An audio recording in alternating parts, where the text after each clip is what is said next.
For Newtown has the call. Member for Newtown. Thank you, Speaker. My question is for the Minister for Skills, TAFE and Tertiary Education.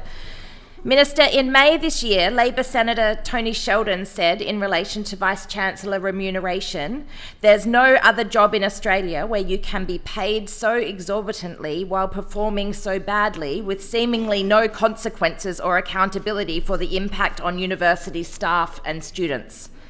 Like many in the community, we are deeply concerned that the governance and oversight of universities is falling by the wayside, given they are constituted in New South Wales but funded federally. Given this, what actions have you taken in response to projected cuts to over 1,000 university jobs in New South Wales and recent reports of Vice-Chancellor salaries, including a 6-figure pay rise for one Sydney-based VC? I'll call the Minister. Speaker, I thank the member for Newtown for a question. I would point out at the start that while the state government we have 10 public universities in New South Wales and they are established under state legislation, the Commonwealth did use its corporations powers quite some time ago to take over the governance side of universities and as well as the funding. So my powers to direct universities to do things are very limited. We get to appoint members to university governing bodies. We approve certain land dealings and tabling of annual reports in Parliament following their audits from the New South Wales Auditor-General. But I am concerned to hear that institutions are having job losses. That is something which has been raised with me by a number of people, obviously. I'd note, of course, that many of our institutions have faced challenges, and this year particularly the changes to overseas student caps are having a negative impact on a number of universities, and that being New South Wales' second biggest export is also of a concern to New South Wales as well. But the federal government has been working, and we work with the federal government through the ministerial councils, but we don't have the power to be directing universities in a number of these areas. The national regulator, the Tertiary Education Quality and Standards Agency, plays a key role in national governance and accountability standards.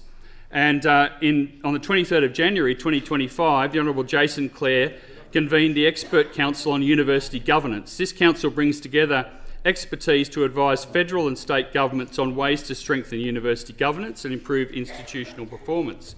Its focus will include key risk areas identified in the University Accord process, and ensuring universities are responsible employers, ensuring governing bodies have the right balance of skills and expertise, and ensuring that universities are safe environments for students and staff.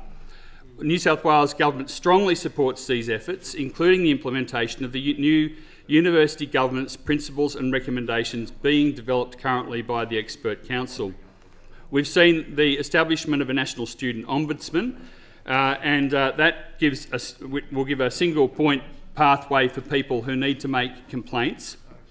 We believe that a student-centred approach combined with strong transparent governance and multi-layered accountability will deliver the best outcome for students and university staff.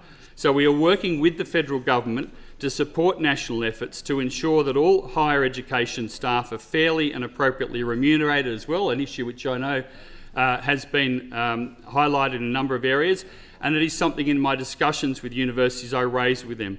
But I highlight again that I don't have the authority to intervene in those matters, only to raise them with the universities, which I have been doing. Minister, I note the member for Newtown, right? I'm not sure if the Minister has extra time, but it would be good to hear his full answer if he needs some. An extension of time for 2 minutes. Thanks. And each university's governing body is responsible for determining the remuneration and performance arrangements for senior executives.